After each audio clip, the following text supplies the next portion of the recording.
our third newsletter. Hi, everyone. We're back. First, I think what we'd like to do is to invite you to subscribe to our channel, right? We're trying to make a difference here, and we're trying to be bring. We because of our business and the background that we are from, we are always surrounded by engineers, and so we thought this is a great way for us to stay connected to engineers. And the future engineer is kind of our way of staying connected to the engineering community, but at the same time giving back and sharing also experiences, right? our experiences. And if we hear from you, your questions, your inputs, your feedback, you will also share your experience with us, so we will have more real content to talk about for the next month.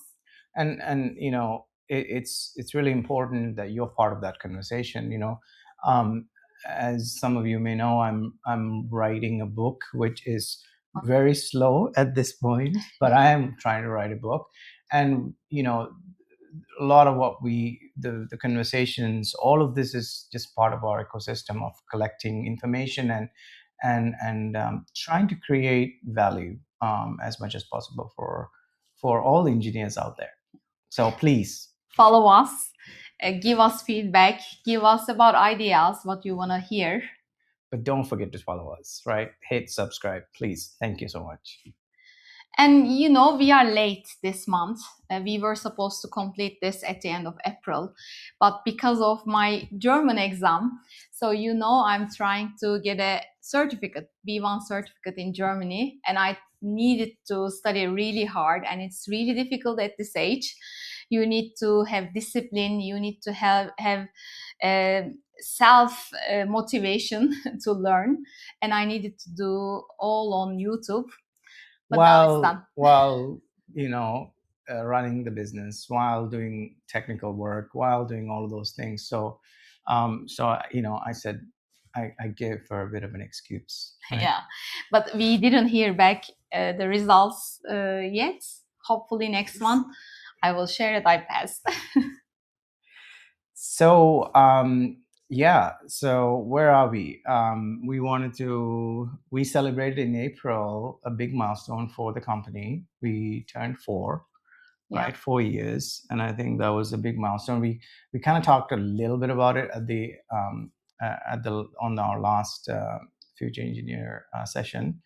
I think.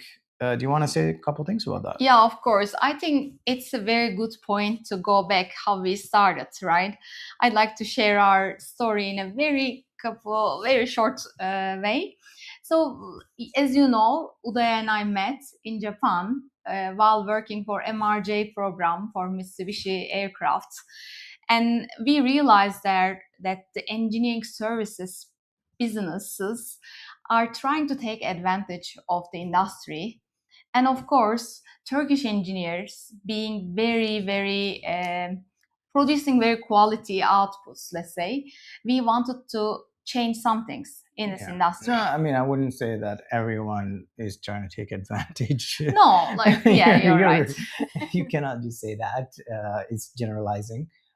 But I think what we experienced at the time with the demands of that MRJ program, we felt like, because we were on the customer end, our customer end now, and so we faced some challenges dealing with engineering services organizations, and we said we don't want to be like that. So we wanted to create a different experience, and that's that was some of the earlier discussions we had, and then of course the pandemic hit, and then we came to Germany.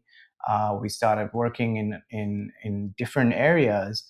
But at the same time, that original calling was always, calling us back to aviation, back to aerospace, and to start our business. So we did, and that was in 2022, in April. In fact, around February timeframe, we had softly launched, and Hazan continued to work for while I was working full time on the business. Hazan worked full time on the business and a full time job So I mean, that's the kind of sacrifice that's required and needed at the time. And so, but looking back 4 years later, I think we did the right thing.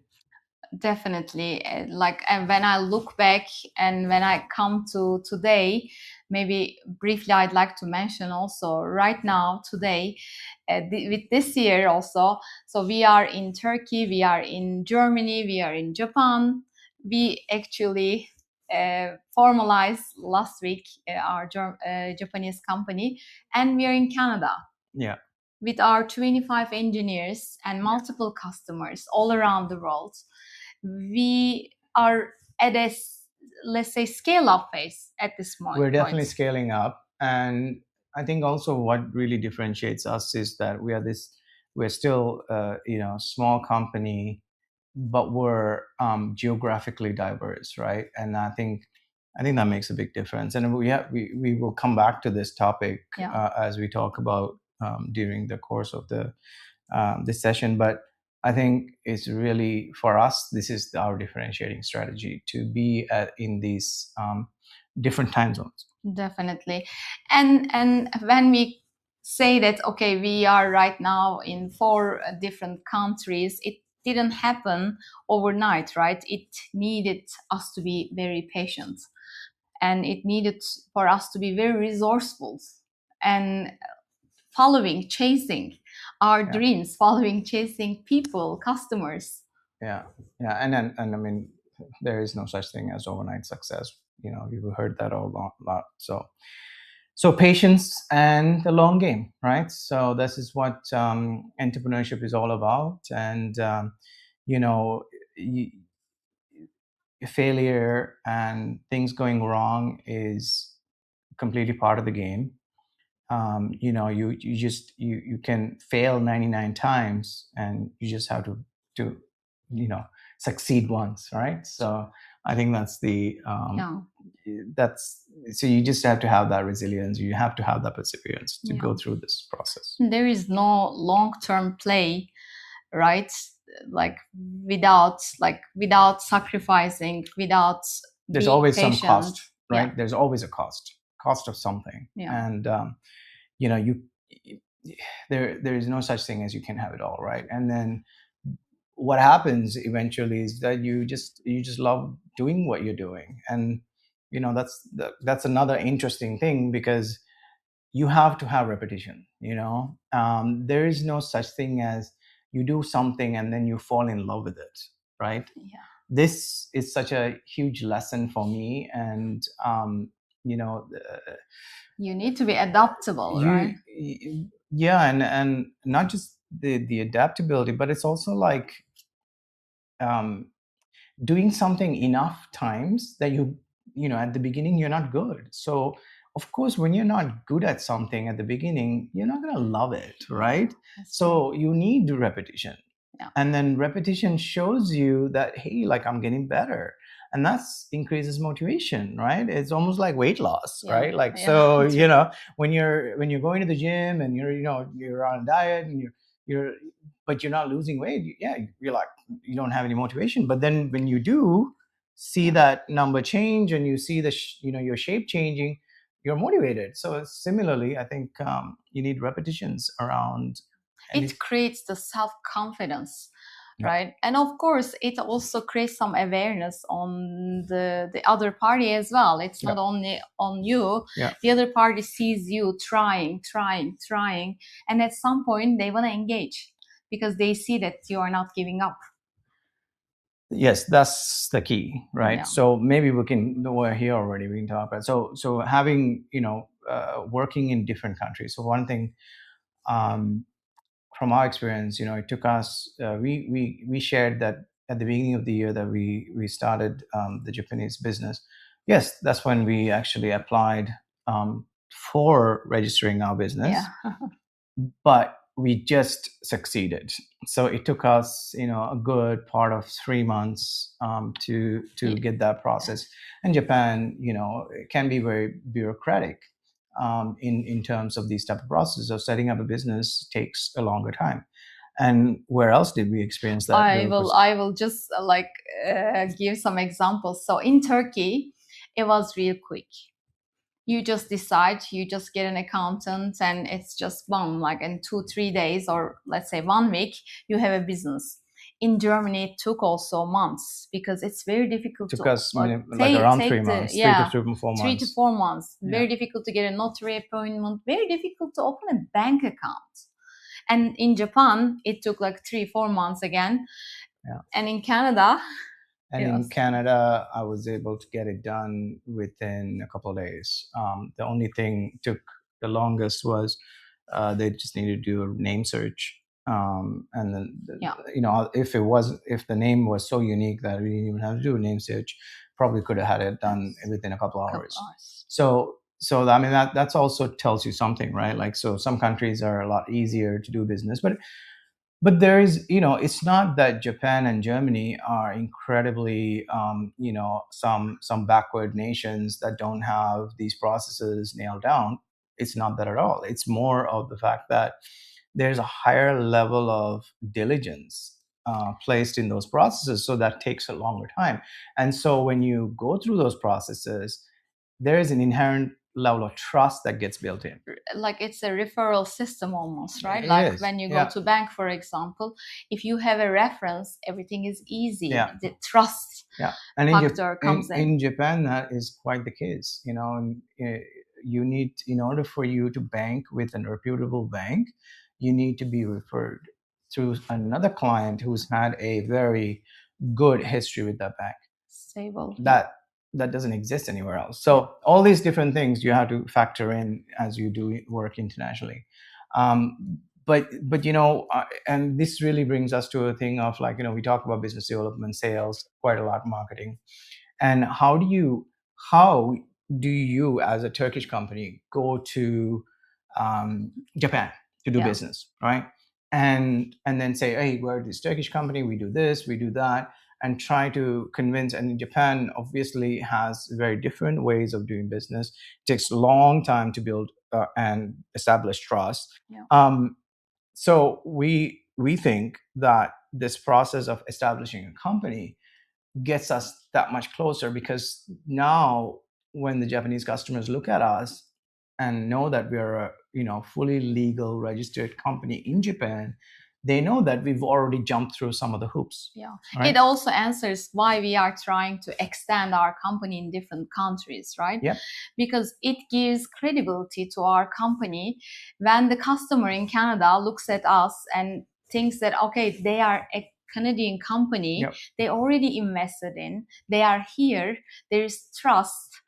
So it also increases the business development. Well, it's adding value to the country that we're located in. We're paying taxes in that country. We are, we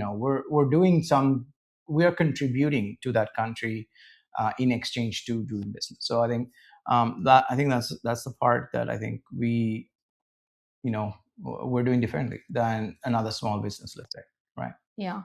And also when you are there, so we lived in Japan 2.5 years.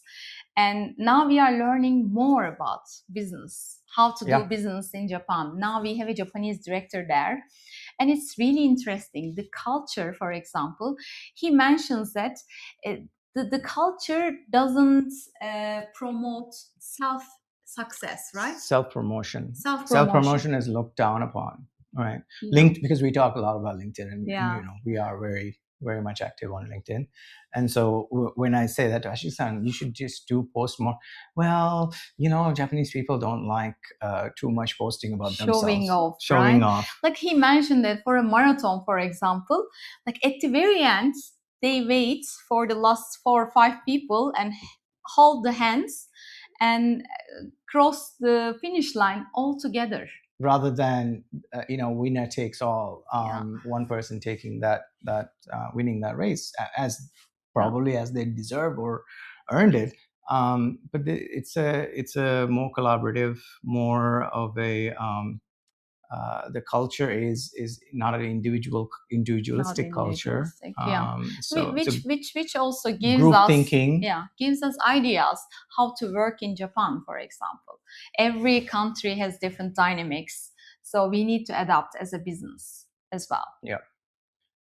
Definitely. And you know what, you think that the Western countries, Canada, US, a lot easier, and but there are nuances across even just US and Canadian businesses. So definitely, I think it's really helpful to understand the language of the land. Definitely. And as you know, last month we were in Japan, and we were so lucky to meet with very big companies, the name companies in Japan. Face-to-face meetings are always helping because they see again that you put the effort, you are in front of them just for 30-minute discussion, just for an hour discussion. So they are more open to understand what you are saying instead of a online meeting. It's a very good or start point, I believe. Yeah, definitely. I think it's as much as the world has changed, the world's been changing for the last how many years. Technologies, face to face. There's so tremendous amount of value in a face to face meeting. It shows so much more character in the way that you do business and ability to build credibility. So always. And on those meetings, not specific to Japan, obviously, but I think listening is the key, right? We are always trying to understand what is their problem, what are they trying to solve at the moment, what are their daily challenges, instead of trying to push our agenda to them. Try to understand their needs, and again, bend ourselves, tailor ourselves to solve their problem. And I think it's very basic, but you know what? More often than not, a lot of people forget that. When people go on sales meetings like this, they have a pre-planned agenda and they just want to regurgitate whatever that plan was. Oh yeah, we do this, we do that, we do this, and long and behold, the meeting is over, and they haven't really listened to what the customer is. You have no intelligence on what the customer wanted at all. So the benefit there is always try to understand what's happening on that side. Then, as Hazan said, cater your solutions accordingly, right? And that's where you try to really understand that fit and how to go forward. So listening is an incredibly important skill. Forget about customer meetings. It's important everywhere. And as engineers, sometimes we try to think about our answers before listening. We shouldn't do that, I guess. Right? We are also listen learning, to understand, right, rather than listen to respond. Then another thing that we're seeing is that because, of course, we are traveling a lot. And because we are also talking about it on LinkedIn a lot.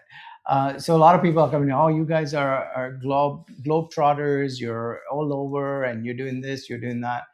I think a lot of it has to do with our lifestyle. And if you know me personally, my family is kind of all over the spread out across the world as well. And then we have friends and we have business, and we kind of intersect all of those things when we do our business. And our business is very much international. And also it's a life business, right? It's a lifestyle business. Yeah. But we are still cost conscious, especially me controlling all the financial aspects. We still fly economy. It doesn't mean that we are not following the points, miles, etc. We are also opportunistic about those little wins. If there is an opportunity to upgrade, it's a celebration for us. It's a earned reward at that point. But yeah, generally, we fly with our loyalty airlines. Hazan with Turkish and me with Air Canada. And so as a result of it, we have access to lounges pretty much everywhere. So those are good things. We try to, but the point here is, we're a small company. And we want to, as we grow, we want to stay incredibly competitive and sustainable. So we want to put the value in front of the customer, and so not on wasting effort on flying on business class, and so we sort of sacrifice comfort in these cases, and that's right across the entire team culture. Yes, I was just gonna point that. So it's not only us. Our team is flying like economy. Of course, we will fly whatever they are doing. We do the same. We want to lead by example. Yeah. And I think that's the lesson for anyone, right? So if you're doing a business, doesn't matter what your title says or where you are on the pyramid, you have to try to lead by example. And for me, this is a bit of a huge change because I used to work for bigger companies in my past, and of course, there was a there was a certain standard for flying certain distances, and so you followed it. So most often I would, so different. Anyhow, life is different right now, he's saying. So, but I'm enjoying it. Yes, you are. We have a lot of fun together when we're traveling, right? Yeah. So we're all the time we're traveling together, so which makes it, we really enjoy, right? Like if we are in a certain place more than a month, it just bugs us. Like we are trying to go somewhere else. Anyhow, so also you attended a German show. Aero Friedrichshafen. Let me say that properly. I will also try to say it. You should be able to say it. Aero Friedrichshafen. Yeah. Aero Friedrichshafen. I think it's Aero Friedrichshafen. Yeah. So really interestingly, so I don't know, for people that are following business aviation, there's a show. There was a trade show called EBACE, which is European Business Aviation Association conference and trade show that used to happen in Geneva and used to happen around at the end of May also, and it got canceled this year. And so I felt like Aero Friedrichshafen, which happened in April, became sort of the center, because all the people that would normally go to that EBACE show with the airplanes displayed at the static, it came to Aero Friedrichshafen. So anyway, we went there once, just for one day, and Hazan was studying, so she couldn't make it. But I had Yağmur with us. She's Yağmur Darendilioğlu. Okay. Sorry about that, Yağmur. So we went together, and what was really interesting is I was able to connect with a lot of my contacts, some from 10-15 years ago, while just walking around. And Yağmur got to see that, and then Yağmur made the observation that, hey, like, you're really like, you're not really selling, you're just, you have really, it's connection, right? I just have it's about keeping the connections live. And a lot of it is, that's, like, as much as everybody says, the aviation aerospace industry is so small, very small, and it's the same people, and more often than not we see so many familiar faces when we go to a trade show and we walk in the hallways. Oh yeah, I know that person. Probably because we've seen them like 10 times in other hallways in other trade shows. Definitely. I will just open a bracket here. So last week we are in Ankara, and I went to dinner. When I walked into restaurant, a lady, Dilek Özdemir, she just walked in and she said, "Oh, Hazan, we know each other from LinkedIn, and she is living in Canada, doing CMMI training in Turkey. And look at it, like it's a small world. It's a small world." Sorry. Yeah, no, it's kind of like that time when I went to ODTÜ University, and somebody yelled out my name. So it's true. I have a lot of interestingly, this past week a person I talked to a lot, and it's basically said to me like, "Oh, so when do we finally meet?" It's that happens a lot. That's true. Because we take for granted, because we build these entire long relationships on on the internet. We have engineers that we haven't seen in person yet. We do. You do. We do. Yeah. Yeah. So it's new world.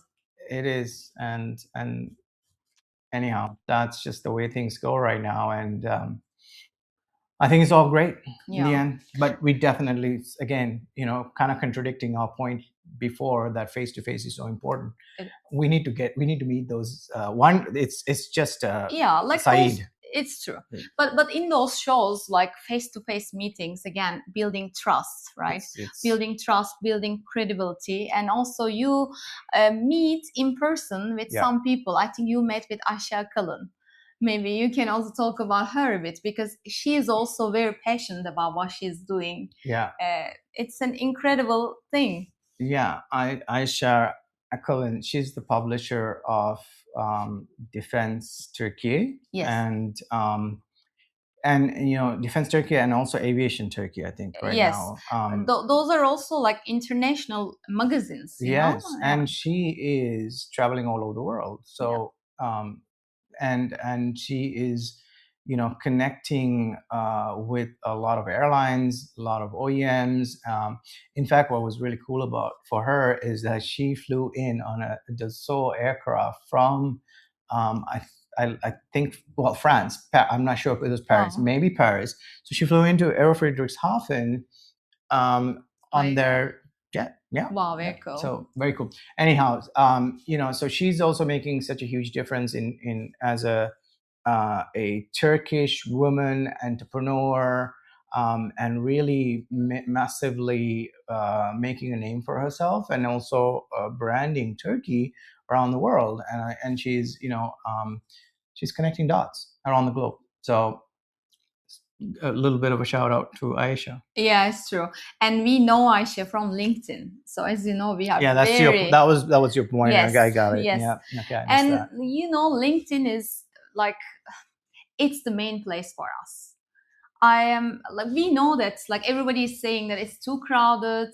Maybe the algorithm is not the best. Sometimes we see the post from 3 weeks before, but we are trying to be active there all the time, because we know that it is the only place right now for professionals to talk about how they are doing, what they are doing, to inspire from each other. And also, like, I think the point isn't to, there are a lot of obviously creators and, celebrities on LinkedIn that have this massive followings.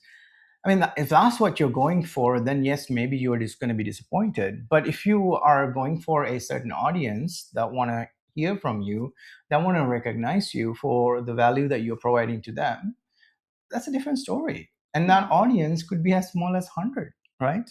Sure. So it's a difference between, like, so, if you are not presenting yourself and presenting whatever you're doing, what you like, or what your work is, or your discipline, then you're not really there. If you're not doing something on it, at least then you have the opportunity for some people to follow you, as long as you're sharing something authentically.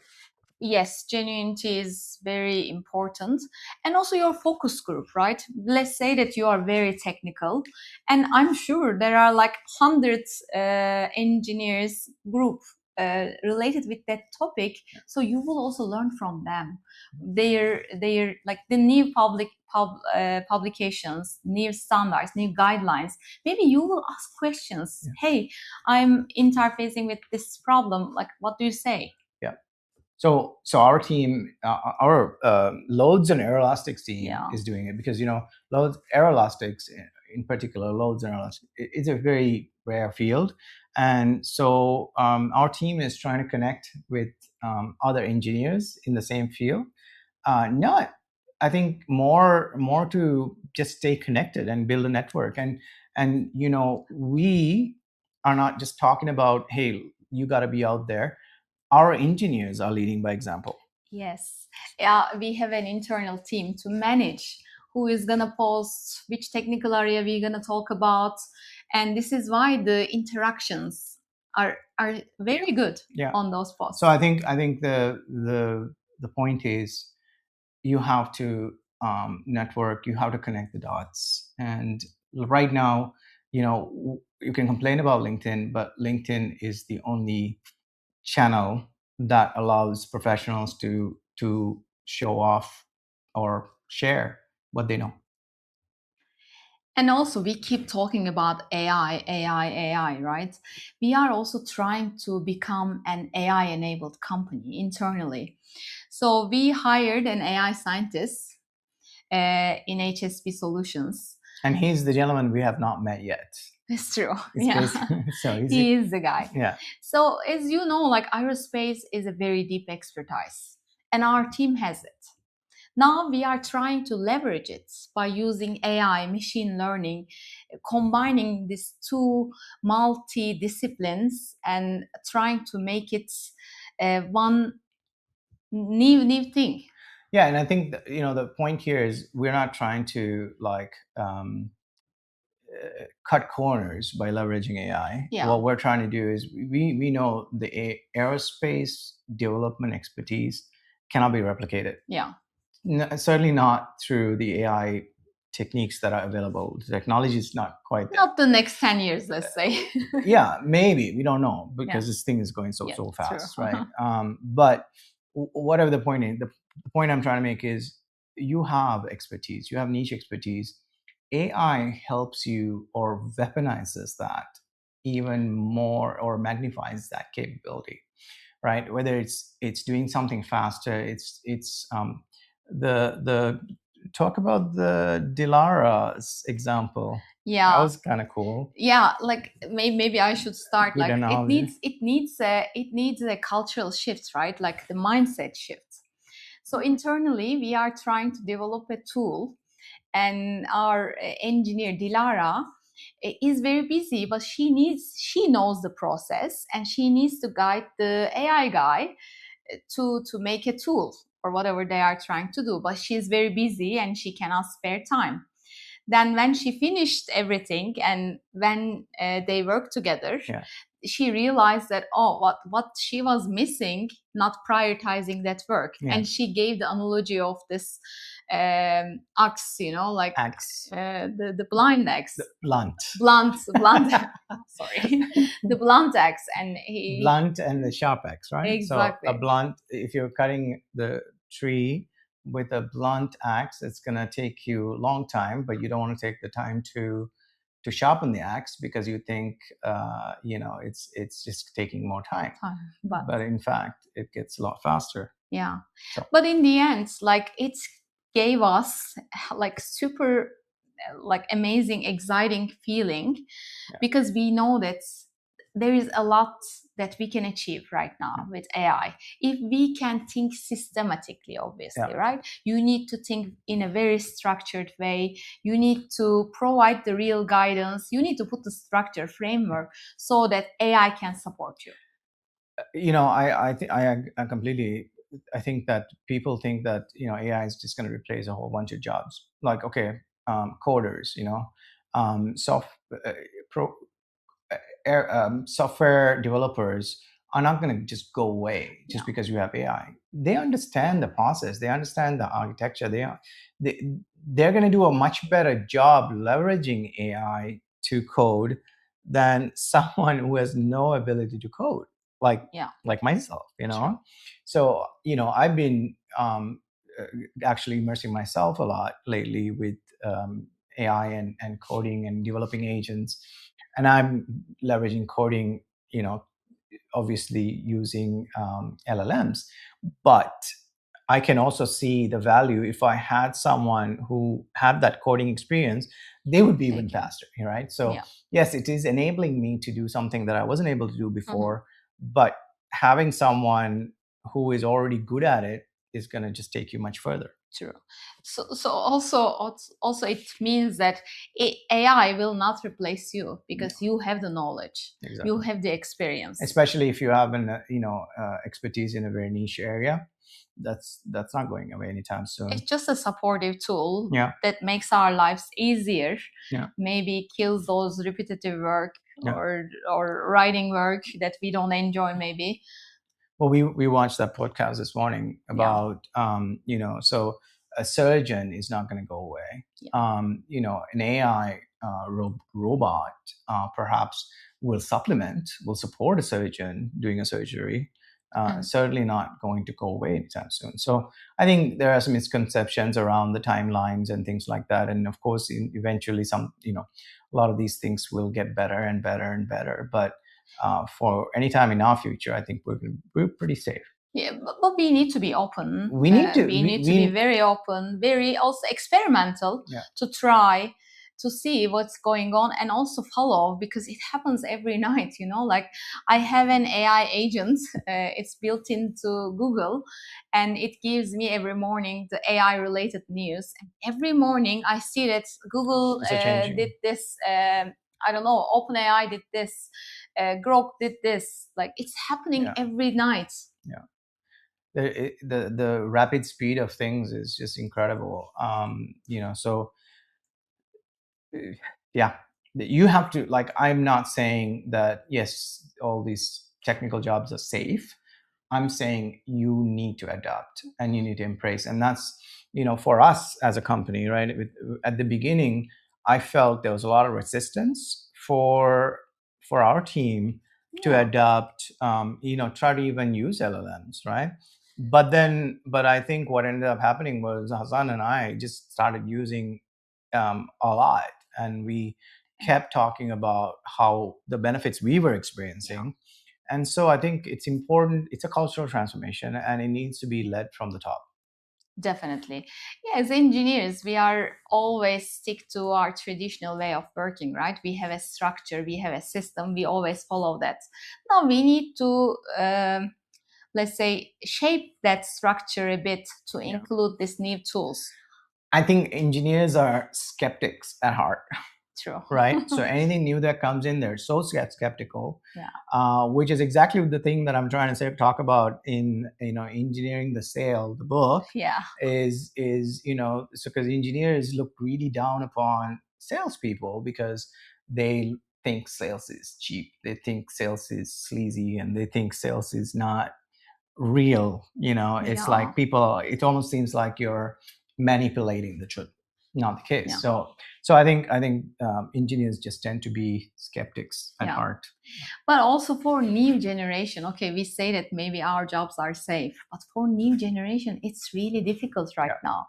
So without even recognizing, like every interview, we are asking for those new graduates. So what are you using? Which LLMs do you know? In your daily life, do you use, I don't know, cloud? Do you use another tool? Have you developed an agent? Yeah. What are you thinking?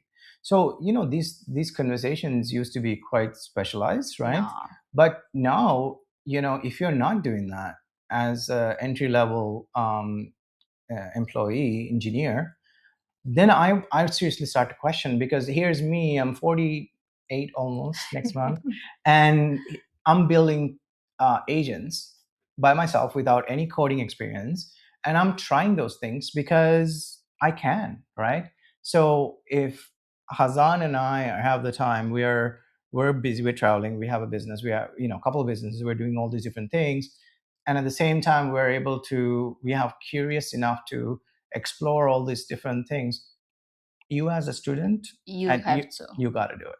So if you come to an interview and you're not experimenting and done some cool stuff and sharing that with us, then perhaps we're not so impressed. Yeah. And this is just the start.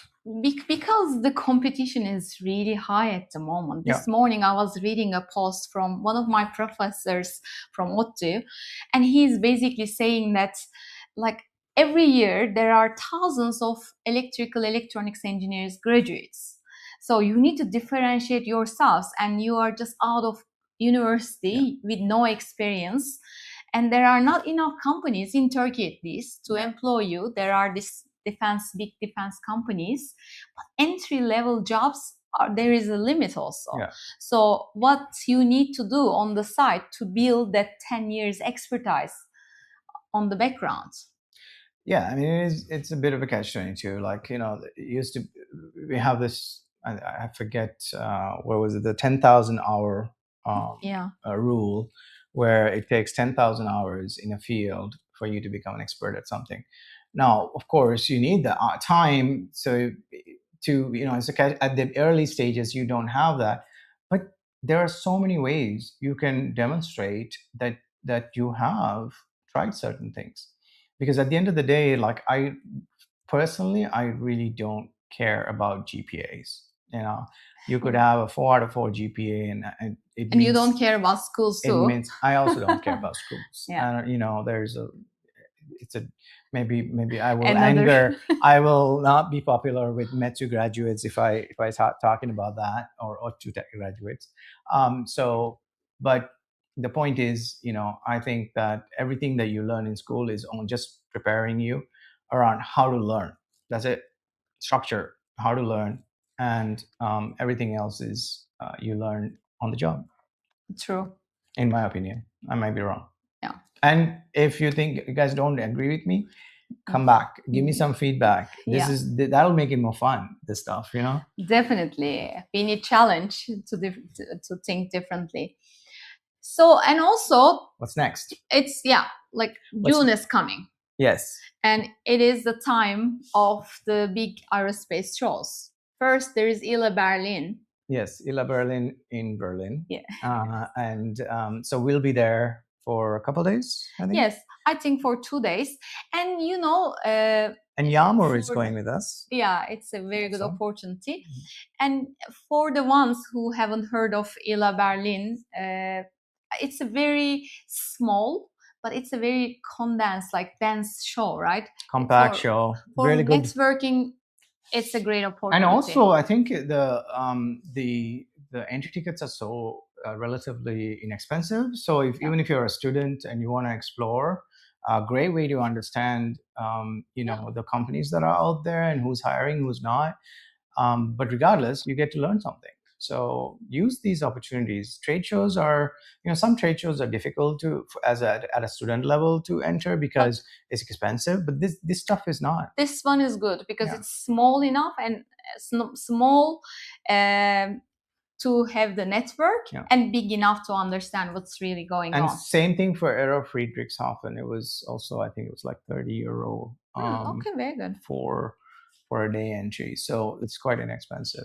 Yeah. And then in July, we have Farnborough. Yeah, Farnborough is one of the biggest, right? So it's the second time for us in Farnborough. So Farnborough happens every 2 years.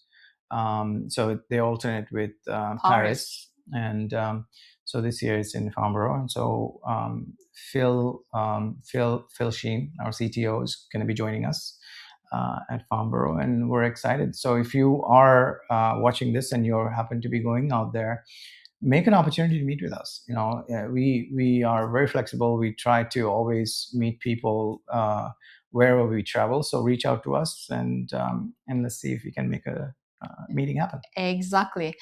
And whole summer from June on, I think we will be in Canada. Yep. We will try to also grow our business in Canada, traveling within Canada and US as well. So if you are around, again, reach out to us. In Canada. We will.